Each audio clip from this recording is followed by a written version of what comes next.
and tax law. That is the pinnacle of the government system. Without proper tax reform, there's no economic affairs, there's no funding for military, there's no funding for education. The money that we pay it goes directly to the government, and they then decipher what needs to be done. I am a true fighter. I've worked for businesses for 15 years. I reconcile $6 million a year. I understand checks and balances, debits and credits, and that's what it all boils down to. How much are we paying out? What are we getting back? Are we secure for our future? How are our children going to survive in the falling economy? I will be there to support us in every aspect. Lindy Lee, your closing statement. Good evening, everyone. Thank you so much for having me today. Again, my name is Lindy Lee, and I want to return us to the original purpose of the event. And I think it was to talk about young people and how much we have to do for them. We have to do something so they're not under this crushing debt of $1.3 trillion. We need to raise the minimum wage to $15 an hour. No one working 40 hours a week should be living in poverty. No one should be working 2 to 3 jobs just to get by. I don't want life to be so hard. I want you to not only get by, but also get ahead. And I haven't been boss. You are my only boss. I am only beholden to you. It's time for a new generation of leadership with integrity and vitality. I want to pour my heart and soul into serving you. For me, America is more than just a country. It's more than just a place. For me, it was a beacon on the hill. I'm a first-generation immigrant. America is the best thing that's ever happened to me. I want you to be able to say the same thing. Ashley Buchenheimer, 60 seconds. My entire life was built on the foundation that I described at the very beginning of service to this community. I hope that you will look at the service that I have from the time I was in high school and started working at a daycare center for kids at risk of being removed from their families for abuse and neglect. Through every decision I've made throughout my entire life and my career, it has been to try to help the community.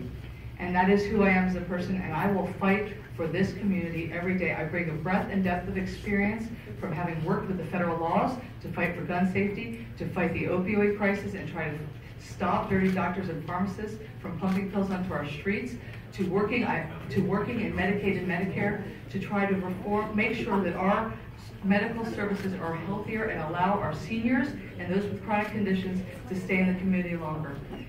Who I am at my core is somebody who wants to help this community be stronger, and I hope I can earn your support. Thank you. Mary Gay Scanlon, 60 seconds for closing remarks.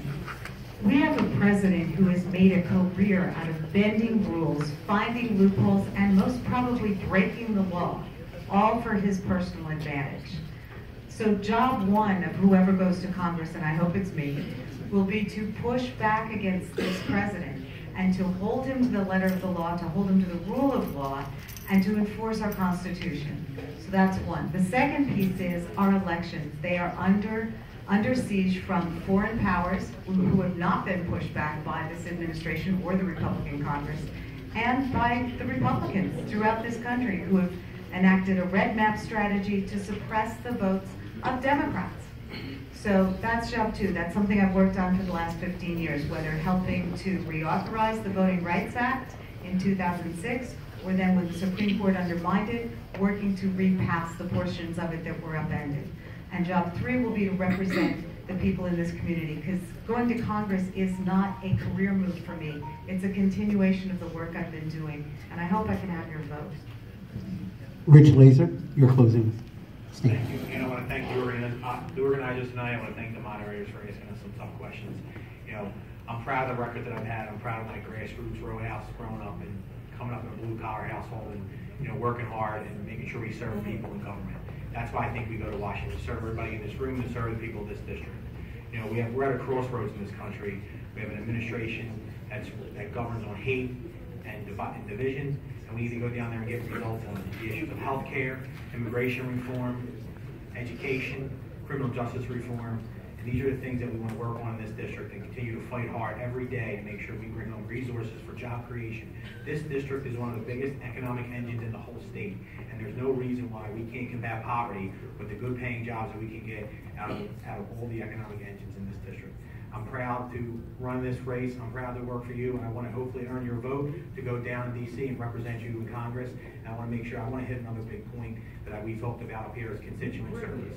Part of this job is being in every neighborhood, every borough and township and serving folks and on every aspect of government. Just because you're in Congress doesn't mean you can't help with local and state issues as well. So hopefully I can get your vote. Rich Laser for Congress. Thank you. Your final remarks. Most of us are up here because we decided to run for Congress because Donald Trump is posing an existential threat to our democracy, and we felt called to serve.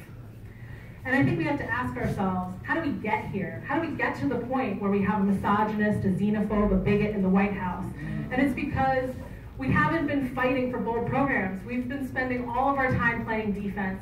And you cannot win a game if you only play defense. You have to set an agenda. And this is our time. This district is now a Democratic advantage. This is the time to set a bold progressive agenda and say what we stand for. That we will fight for universal single-payer health care. We will put the minimum wage to $15 immediately with no exemptions. That we will push for universal federally funded pre-K and after-school care that takes into mind our children with disabilities so that they can also go there. That we will bring jobs and new technical and new manufacturing sectors here to this region so that everyone can have a career of dignity. And that we should also be open to new programs like a federal job guarantee so every single American who wants to work can. And as your representative, I promise to fight for all of these things. Thank you. Larry Rod. Yes, I've been an environmental activist. We haven't talked too much about the environment tonight. I've been an environmental activist since 1987 when I fought the Chester incinerator, which is just a couple miles down the road, which fouls our air here and the entire area. Fought against an ash dump that was proposed and we defeated the proposal with the DER in Haverford and Upper Darby townships. So I've been an environmental activist since before Lindy Lou was born and when Molly and Rich were just a couple of years old. I'm the only teacher in the race. I'm the only union member in this race. I'm the only candidate who's actually participated in a unionization campaign to get a teachers union formed. Rich turned to me a few minutes ago and said, hey, you grew up in Haverford, I grew up in a row home. Hey, my mom was the primary breadwinner in my house most of my life, and she was a nurse. So I didn't grow up wealthy, even though it's Haverford, and you don't do that city suburban thing. I didn't do it to you. I grew up very, very working class. Your dad probably made a lot more than my dad did. So thank God he had a union. All right, so yeah, he did. Because he was a union guy, and my mom was not. Right, Mr. Rada, your time. So I'm going to solve the opioid crisis that's taken 60,000 lives last year, and we didn't really give enough time to that tonight. Now, we do have a representative for Chester, Mayor Thaddeus Kirkland, to give a closing remark, but I wanted to ask you, sir, for listeners that might be hearing this, whom are you, and why was it that Mayor Kirkland was not able to join us today? Well, I'm State Representative Brian Kirkland. His yes, I'm his nephew, and he wasn't. He's actually on the campaign trail tonight, and he wasn't able to make it. So I kind of want to I would be remiss. I was in the area to kind of come and speak on his behalf. He really wants to be here right now. He's ready right now, and that's the motto that we live by. He's ready right now. 24 years of service to the state. He's the current mayor of Chester. It would take a lot longer than 60 seconds to talk about all of the qualifications and everything that he's done and everything that he's accomplished. If you want to talk about it, and we have and I want to give a shout out to everybody on the panel, a lot of good candidates here, and you know, I don't want to take anything away from them, but you know, when you talk about getting things done, and you talk about a proven track record, and you talk about someone that has a passion for the people and someone that has a fight, Thaddeus Kirkland, Mayor Thaddeus Kirkland has been doing that time after time, year after year. You can check the track record. We can sit up here and talk about money. We can talk about everything. But I just want to say, and I'll wrap it up, because I like to talk a lot. You know, but you're a politician. You have the mic. I understand. I want to say that, you know, we really appreciate your support. You really wanted to be here, and just thank you, Thaddeus Kirkland, for Congress. And the final word is Margot Davis. The final word of this forum is Margot Davis. Thank you, and I want to thank folks for inviting me And you have a really great panel of folks here that would serve well in Congress. And so the choice really gets down to who has the breadth of experience and who's been a fighter in this district and for people here in the 5th Congressional District.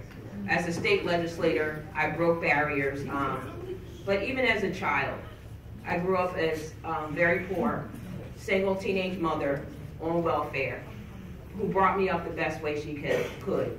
I know what it's like to be hungry. I know what it's like to have the lights out. And so that is why I'm so passionate about poverty and income injustice in this country and in the 5th Congressional District.